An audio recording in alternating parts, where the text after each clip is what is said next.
Been a big week in federal politics with the release of the final report from the Banking Royal Commission and ongoing debate over franking credits. To discuss this and more, we're joined now by Andrew Lee, who's the Shadow Assistant Treasurer and Federal Member for Fenner. Thanks so much for your time this morning. Let's start with the Banking Royal Commission.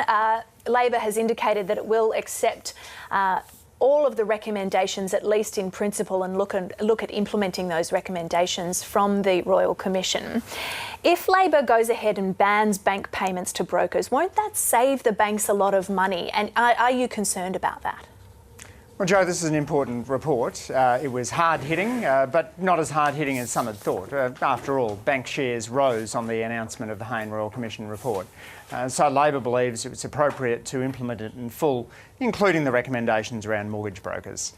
They can play an important role in the industry, but they need to be acting for the customer. And the point that the Royal Commissioner made was that too often they seem to be acting for the lender rather than for the borrower. But it's so true to form that the Coalition, even with this Royal Commission report, is unable to say that they'll go ahead and implement it. Already they're looking at how they can back in the special interests rather than the interest of all Australians. Well, the government has indicated that it's taking a cautious approach in regards to brokers. They are still saying that they will ensure that brokers act in the best interests of their clients, but will allow banks to fund the broker costs up front while banning trailing commissions. Do you think that taking a cautious approach to these recommendations is a good idea? What the Liberals call cautious, the rest of Australia calls backing in the big end of town. This is a government that voted 26 times against a Banking Royal Commission, that fought against the future of financial advice reforms that the last Labor government put in place, that had things like a best interest test for financial advisors. It's no surprise here that they're not taking the interest of regular Australians, not listening to the recommendations of the Royal Commission. Labor believes it's absolutely vital we implement the Royal Commission because the economy needs a strong banking sector. Living standards have stagnated under this government, wage growth is lousy, business investment is down, and household debt and government debt are up significantly.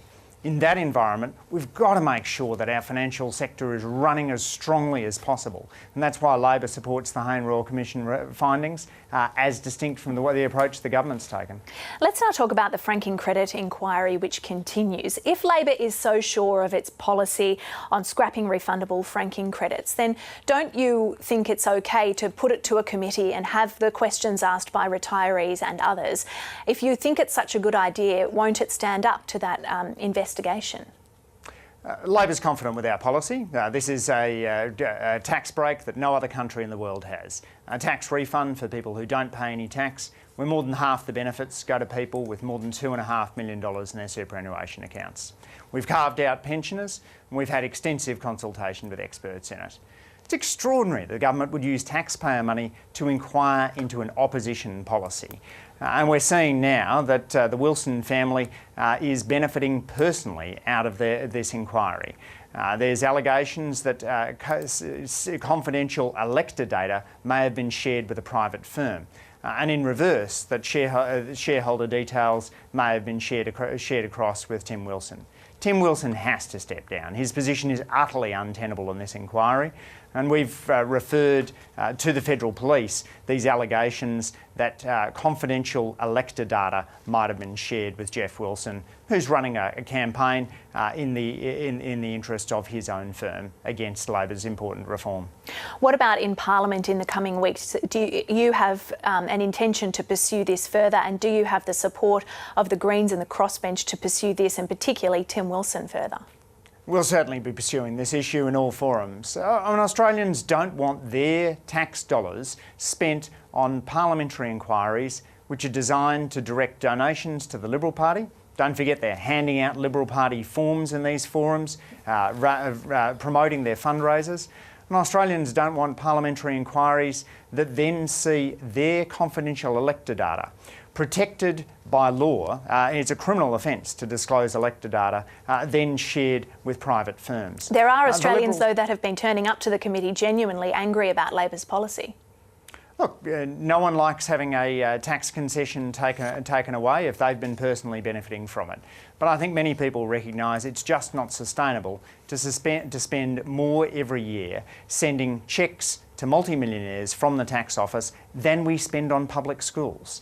Australia's debt has gone up massively under the Liberals. And if we're to extend early childhood to 3-year-olds, if we're to invest in toy libraries, as Labor's announced today, if we're to build the roads and the rail networks we need, then we've got to close unsustainable tax loopholes like this unique franking credit loophole. It doesn't exist anywhere else in the world. If it was such a great tax measure, you've got to ask yourself, why does no other country do things this way? Now, the medical transfers bill is due to face Parliament this year. Does Labor stand by that bill as it stands, or will you be pursuing compromises or adjustments to that bill? Look, our firm principle is that we should be listening to the doctors, that we should ensure that if somebody needs a medical transfer, that the assumption is that that will happen, but that ultimately there's a backstop role for the minister, and the minister can refuse a medical transfer based on security advice. That's the approach we have consistently taken. That's the approach we'll be pursuing in the Parliament. And when I'm out there speaking with constituents on street stalls, that's the approach that they believe is appropriate. Let's get people off Manus and Nauru. There shouldn't be people still languishing there 5 years on. Peter Dutton only has himself to blame for failing to tackle this issue earlier. There have been security concerns raised about this bill. Is Bill Shorten seeking further security advice on this, and doesn't that indicate that he's not quite sure about it yet? Look, Bill Shorten's been visiting victims of natural disaster in Townsville and Huonville this week. He's been working extraordinarily hard, and he'll accept those security briefings.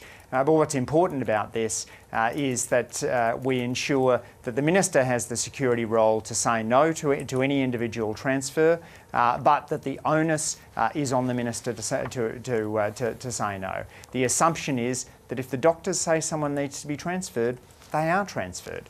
And again, this pickle is one of the government's own making. They should have been working with other countries on third country resettlement. They should have taken up New Zealand's offer to move people off Manus Nauru.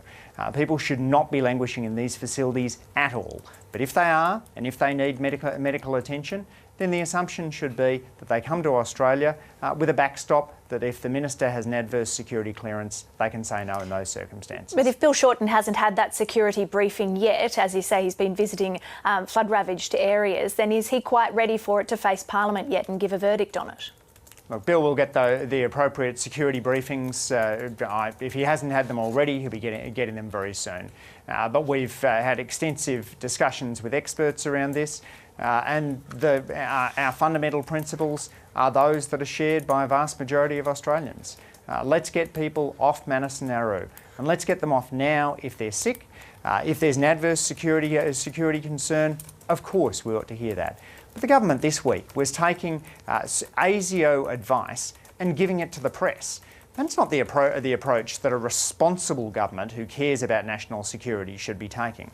It tells you everything about the Morrison government, that they're happy to leak ASIO advice to the press rather than to take a calm, considered, bipartisan approach to this important issue. All right, Shadow Assistant Treasurer and Federal Member for Fenner, Andrew Lee, thanks for your time this morning. Thank you, Jo.